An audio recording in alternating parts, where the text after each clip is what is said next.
Focus, देखो focus and focal length, focus and focal length, ठीक है। बेटा तुमने एक मिरर बनाया, समझ लेते हैं पहले टेक्निकल टर्म को, कोई जल्दी नहीं है। ये सेंटर ऑफ कर्वेचर है तुम्हारा, ये पोल है तुम्हारा, ये प्रिंसिपल एक्सिस है, ठीक है। क्या है ये? प्रिंसिपल एक्सिस है। अब एक रे जो इसके पैरेलल आ रही है और एक दूसरी रे भी इसके एक पैरेलल आ रही है, यानी इनफाइनाइट से आने वाली रेज। अब एक और टेक्निकल टर्म यहां पे सीख लो कि सरफेस के जिस पॉइंट पर रे स्ट्राइक करेगी सेंटर ऑफ कर्वेचर से, उस पर हम एक स्ट्रेट लाइन ड्रॉ करेंगे। ये जो हमने स्ट्रेट लाइन ड्रॉ की है इसका नाम आप नॉर्मल रखेंगे, ठीक। इसी तरीके से देखो इसकी भी ये स्ट्रेट लाइन ड्रॉ हो जाएगी और ये इसका नॉर्मल हो गया, ये नॉर्मल हो गया। जहां पे रे स्ट्राइक करे वहां से सेंटर ऑफ कर्वेचर पे एक स्ट्रेट लाइन ड्रॉ करो, वो नॉर्मल पॉइंट। अब रिफ्लेक्शन के बाद रे जिस पॉइंट पर कन्वर्ज होती है, रिफ्लेक्शन के बाद जिस पॉइंट पर रे कन्वर्ज होती है उसे हम फोकस कहते हैं, और ये डिस्टेंस उस पॉइंट की पोल से जो है वो फोकल लेंथ कहलाती है। ये कॉनकेव मिरर की फोकल लेंथ हो गई। एक फोकल लेंथ का केस ये हुआ। अब इसी में देखो एक और केस दिखाता हूं। ये मिरर है, ये प्रिंसिपल एक्सिस है, ये पोल है, ये सेंटर ऑफ कर्वेचर है। फोकस एक ऐसा पॉइंट है जहां से अगर कोई रे लाइट की निकले तो रिफ्लेक्शन के बाद वो light parallel to principal axis हो जाएगी, पैरेलल टू प्रिंसिपल एक्सिस हो जाएगी। ये तो ये भी फोकस कहलाएगा। ये दो केसेस हो सकते हैं, यहां से रे निकलकर रिफ्लेक्शन के बाद पैरेलल हो जाए, या पैरेलल रे रिफ्लेक्शन के बाद एक पॉइंट पे कन्वर्ज कर जाए। किस केस में? कॉनकेव मिरर के केस में। तो वो पॉइंट क्या कहलाता है? फोकस। और उसकी डिस्टेंस वहां से पोल से क्या कहलाती है? Focal length. ये तो हुआ बेटा कॉनकेव मिरर। अब अगर कॉन्वेक्स की चर्चा की जाए, कॉन्वेक्स की चर्चा की जाए तो कॉन्वेक्स मिरर तो ये हुआ, है ना, ठीक है जी। ये इसका सेंटर ऑफ कर्वेचर है। अब ये रे आई पैरेलल, देखते जाना, पैरेलल रे आ रही है तो क्या तुमको लग रहा है उधर चली जाएगी? अरे नहीं भाई, उधर तो जा ही नहीं सकती।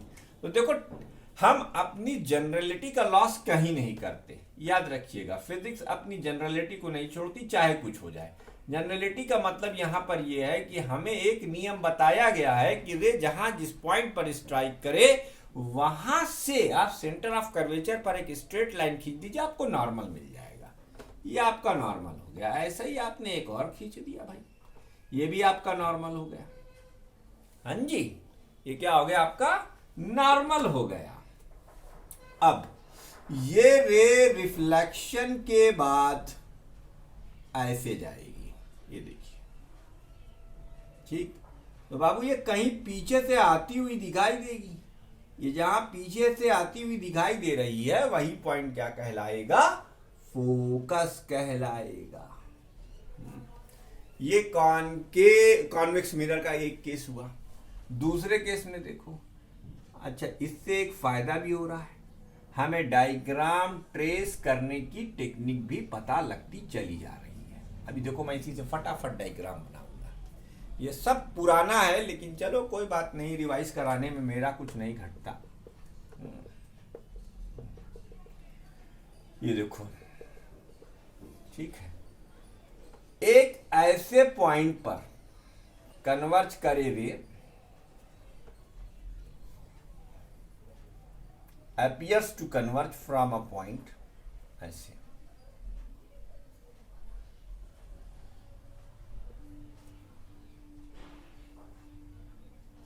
और उसके बाद ये पैरेलल हो जाए।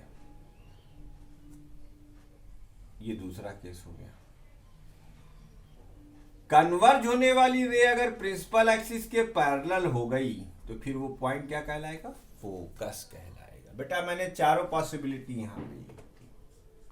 अब कहो तो इसकी डेफिनेशन भी लिख दें। ये इसकी फोकल लेंथ है एफ और ये इसकी फोकल लेंथ है एफ। ठीक है, ये फोकल लेंथ हो गई। समझ गए?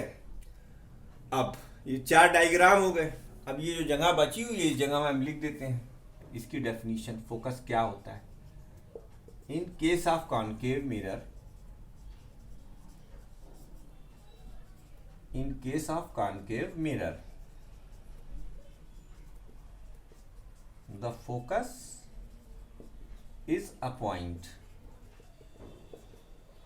lies on the principal axis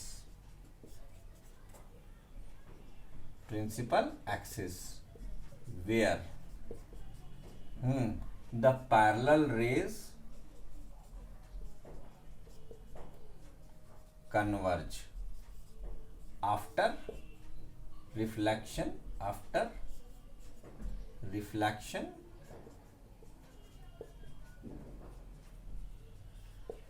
through the mirror।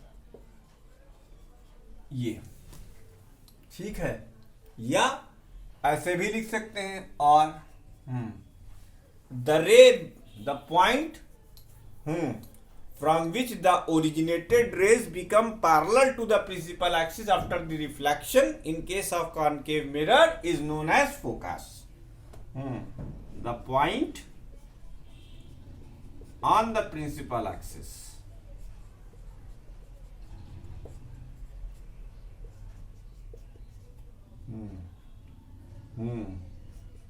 from which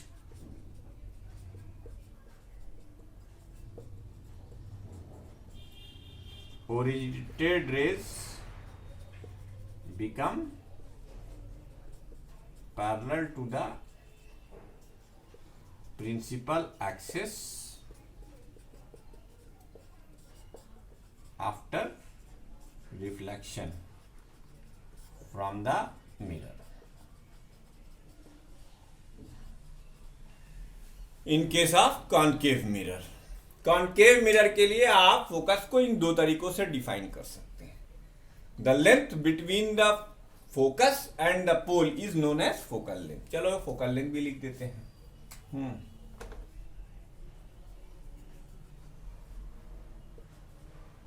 the length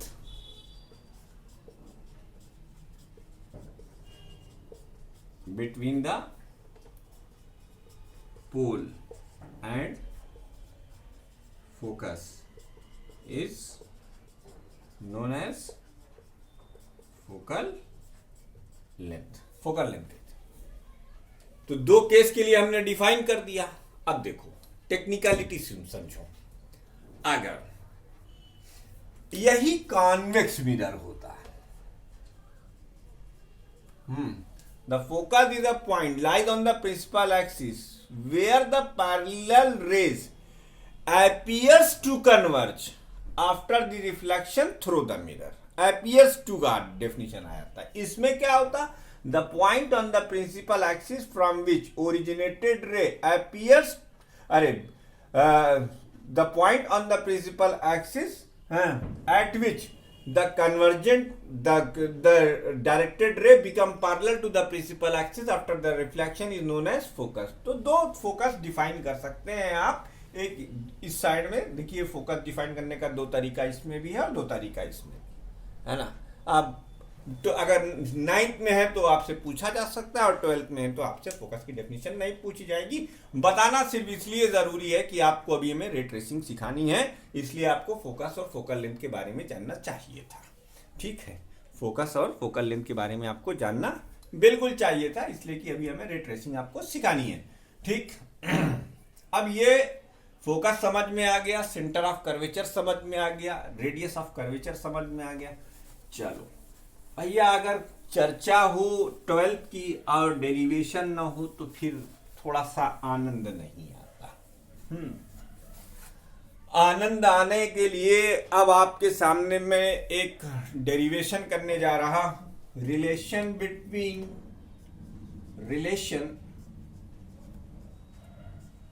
between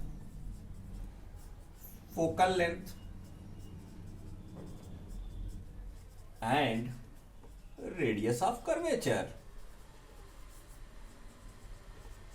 ये रिश्ता क्या कहलाता है, अभी आपको थोड़ी देर में डिराइव करके बताता है, सब्र रखिए, ठीक है।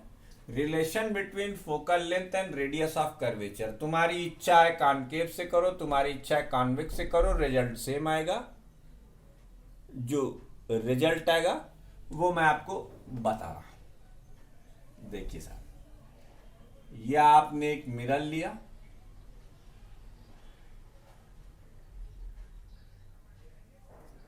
ठीक। यह आपने एक मिरर लिया, ये इसका पोल है। यह आप जानते हैं कौन सा मिरर है, कॉनकेव मिरर मैंने ले रखा है। ये सेंटर ऑफ कर्वेचर है। कंपास लगा के घुमाइए। अगर आपको परफेक्ट फिगर चाहिए तो टेक्निक हमसे समझ लीजिए। 4 सेंटीमीटर 5 सेंटीमीटर लेंथ की रेडियस लीजिए और आर्क लगाइए, आपका फिगर कभी गलत नहीं होगा। फोकस अभी फिलहाल तो बस इसके बाद ही आपको समझ में आ जाएगा। मान लीजिए ये एफ फोकस है, ठीक है। तो ये आपकी रेडियस ऑफ कर्वेचर है और ये आपकी फोकल लेंथ है। ये दो चीजें आपकी तय है। एक पैरेलल रे लाइए, सिर्फ एक पैरेलल रे ला रहा हूं मैं प्रिंसिपल एक्सिस की। अभी हमने थोड़ी देर पहले क्या पढ़ा था बेटा, टेक्निकलिटी को भूलना नहीं, जनरलिटी को भूलना नहीं है किसी भी हाल में। क्या पढ़ा था हमने पढ़ा था कि सेंटर ऑफ कर्वेचर को पॉइंट ऑफ इंसिडेंस से मिला दो, जहां पे वो मिले वो नॉर्मल होता है, ठीक है, नॉर्मल। अच्छा, फिर हमने अभी थोड़ी देर पहले ये भी पढ़ा है कि ये रे जहां से जाए आफ्टर द रिफ्लेक्शन वो फोकस होता है, तो ये रे यहां से चली जाएगी, देख लो बेटा, ठीक है। अच्छा, रिफ्लेक्शन का लॉ कहता है कि ये एंगल ऑफ इंसिडेंस है I और ये एंगल ऑफ रिफ्लेक्शन है R, ठीक है बाबू। तो लॉ ऑफ रिफ्लेक्शन के हिसाब से let angle I is equal to angle R is equal to theta. हमने दोनों को थीटा मान लिया, ये भी थीटा है और ये भी थीटा है। ये वाला जो एंगल आप देख रहे हो ये भी थीटा है और ये वाला जो एंगल आप देख रहे हो ये भी थीटा है, ये दोनों थीटा है बाबू, ठीक है। तो इसकी भी वैल्यू थीटा लिख दो, इसकी भी वैल्यू थीटा लिख दो। अच्छा, अगर ये थीटा है तो फिर ये भी थीटा होगा, इसमें कोई दो राय नहीं है। अब किसी ट्राइंगल के दो एंगल, चलो पहले ट्राइंगल का नाम तो दे दें। In triangle ACF sum of two interior angle, यानी एंगल C और angle A is equal to 1 exterior angle. Sum of two interior angle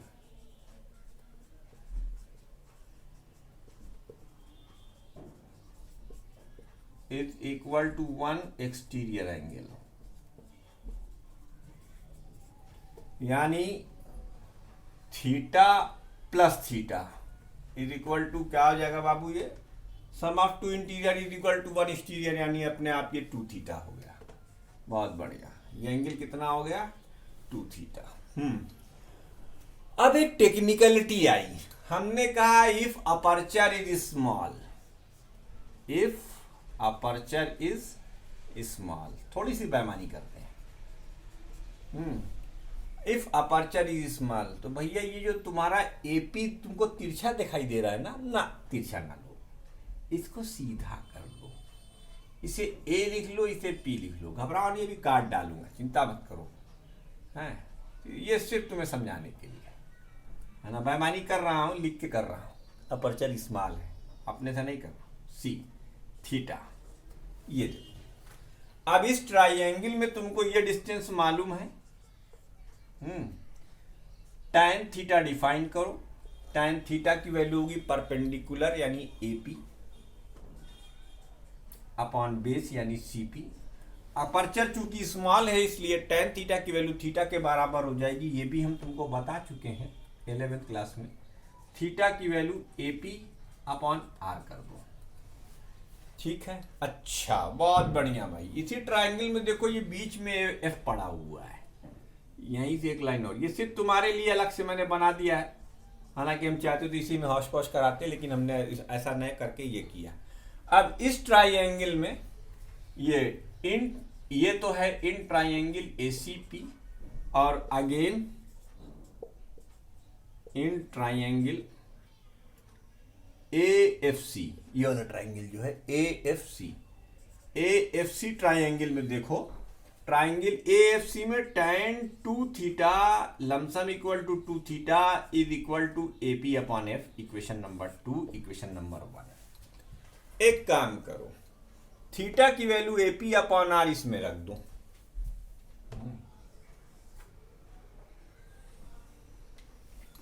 theta की वैल्यू AP अपॉन R इसमें रख दो, substituting theta from first in second,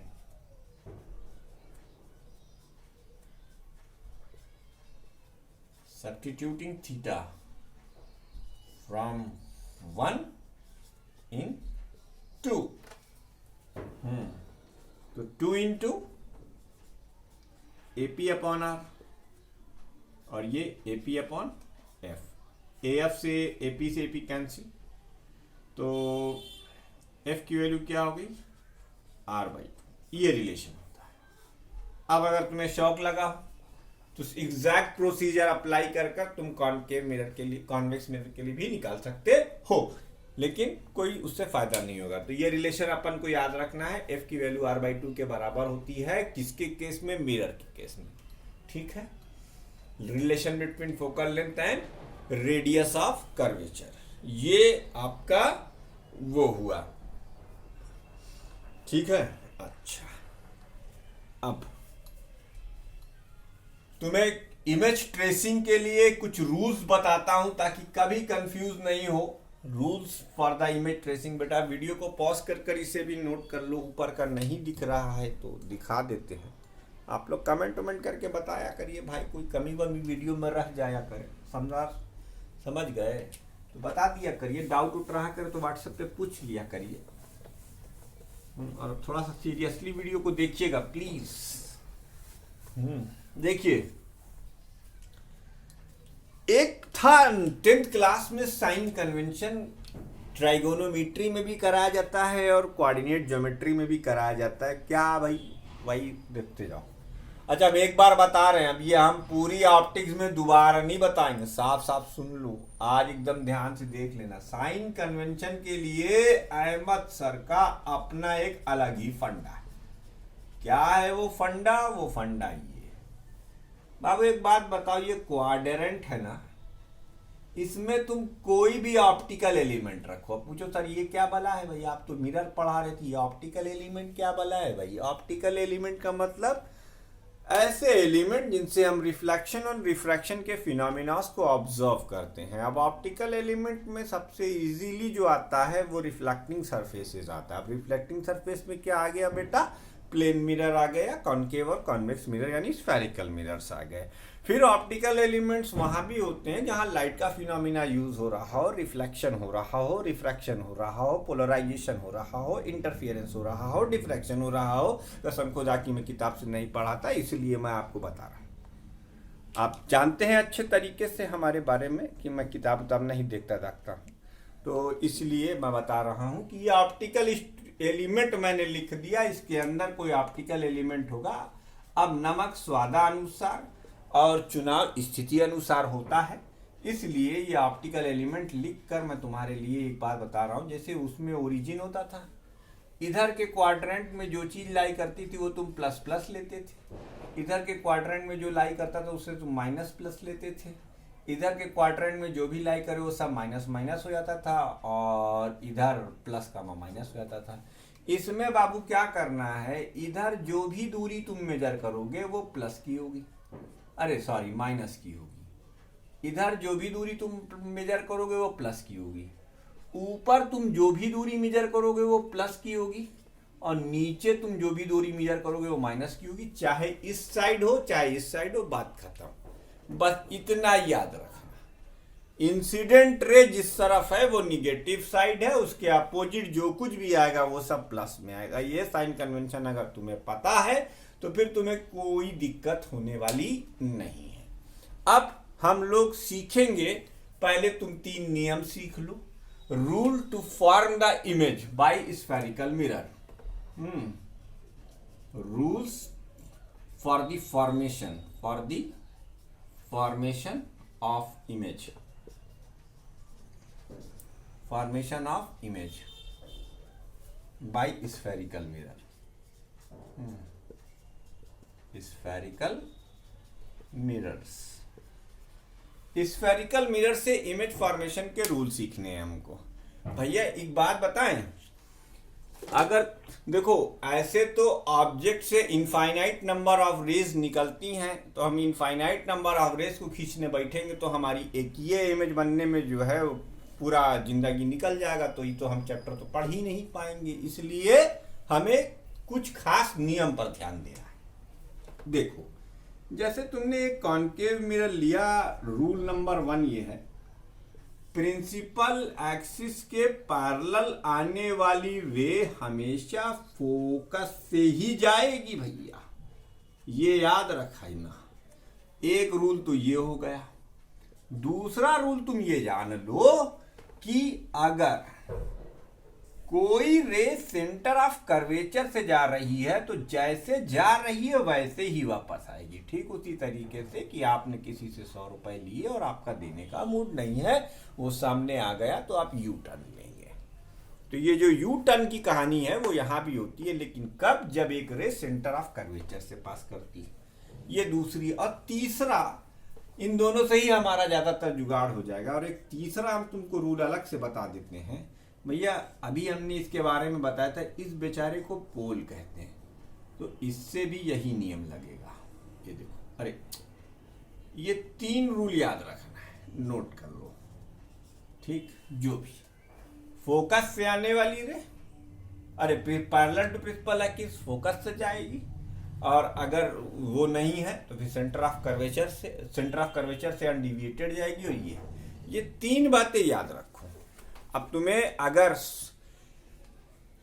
time बचाना है तो book में तुम्हारी दिया है, और ये 9th में तुम्हें सिखाया गया था इमेज फॉर्मेशन कैसे होती है। चलो हम बताना शुरू करते हैं। अच्छा, ये साइन कन्वेंशन याद रखना, बस इतना याद रखना कि अगर